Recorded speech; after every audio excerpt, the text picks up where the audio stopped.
Praise the Lord. Today Bible verse, நீங்கள் சம்பூர்ணமாய் சாப்பிட்டு திருப்தியடைந்து உங்களை அதிசயமாய் நடத்தி வந்த உங்கள் தேவனாகிய கர்த்தருடைய நாமத்தை துதிப்பீர்கள். என் ஜனங்கள் ஒருபோதும் வெட்கப்பட்டு போவதில்லை.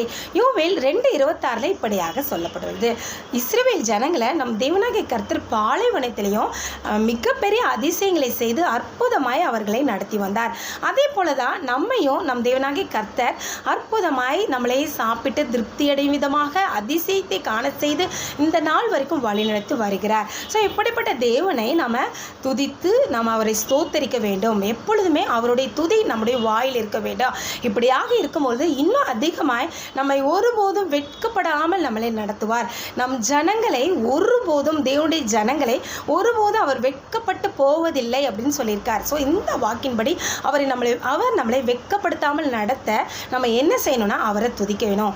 ஸோ அவரை துதிப்போம். நம்மளுடைய வாழ்க்கையில் அதிசயங்களை காண செய்து நம்மளை வெட்கப்படாமல் நடத்தி நம்மளை நல்ல ஆசீர்வாத வழியில் நம்மளை நடத்தி செல்வார்.